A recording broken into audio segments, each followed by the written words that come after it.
సమతాకుం బ్రహ్మోత్సవాల్లో అద్భుత ఘట్టం రథోత్సవం. రామనామ స్మరణల మధ్య సాకేత రామయ్య రథోత్సవం ఇవాళ కన్నుల పండుగ సాగింది. రథాన్ని వాహనంగా చేసుకుని వేంచేసిన సాకేత రాముణ్ణి దర్శించుకునేందుకు భక్తులు పెద్ద సంఖ్యలో తరలివచ్చారు. తర్వాత భగవంతుడికి పవిత్ర మంత్రోచ్చరణలతో పుష్కరిణిలో చక్రస్నానం నిర్వహించారు.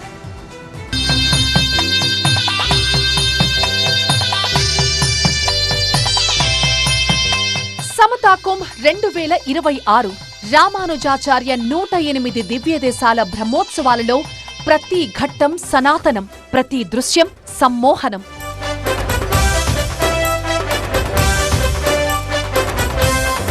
బ్రహ్మోత్సవాలలో చివరి ప్రధాన ఘట్టమైన రథోత్సవం వైభవంగా సాగింది. ఈ రథోత్సవ వేడుకల్లో మైహోప్ గ్రూప్ చైర్మన్ జూపల్లి రామేశ్వరరావు కుటుంబ సభ్యులతో పాటు భక్తులు కూడా పెద్ద సంఖ్యలో పాల్గొన్నారు. గోవింద నామాన్ని మరిచిపోకుండా అనుసంధానం చేస్తూ వెళ్ళాలి. రథం ఎప్పుడు కూడా రామానుజ నామాన్ని, గోవింద నామాన్ని. గోవింద రామానుజ స్వామిజీ మహారాజు.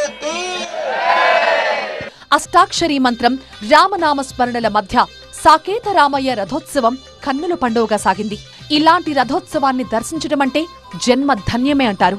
యాగశాల నుంచి సమతామూర్తి 108 దివ్య దేశాల మీదుగా విరాజ సరస్సు వరకు రథోత్సవం కొనసాగింది.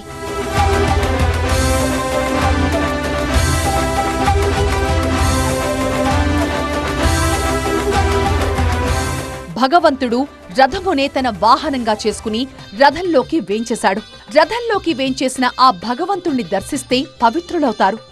ఆ తత్వాన్ని భావిస్తూ రథారూఢుడైన భగవంతుణ్ణి దర్శిస్తే కర్మబంధముల నుంచి విముక్తులవుతామని శాస్త్రాలు చెప్తున్నాయి. మానవ దేహం ఒక రథం వంటిదని, ఆ రథంలో దేవదేవుడు నివసిస్తున్నాడని చాటు చెప్పే మహోత్సవమే ఈ రథోత్సవం అన్నారు. మంచివాడిలోనూ చెడ్డవాడిలోనూ అంతటా తానే ఉండి ఈ లోకాన్ని నడుపుతున్నాడు. మరి ఈ రథంలో ఉన్న పరమాత్మని సేవిస్తే పునర్జన్మ ఉండదు అంటారు. బ్రహ్మోత్సవాల్లో చక్రస్నానం ఒక అద్భుత దృశ్యం. రథారూఢుడైన భగవంతుడు చక్రస్నానం కోసం విరాజ పుష్కరిణికి చేరుకున్నారు. పెరుమాళ్లను మండపంపై వేంచేపు చేసి స్వామికి తిరుమంజన సేవతో అభిషేకాన్ని నిర్వహించారు.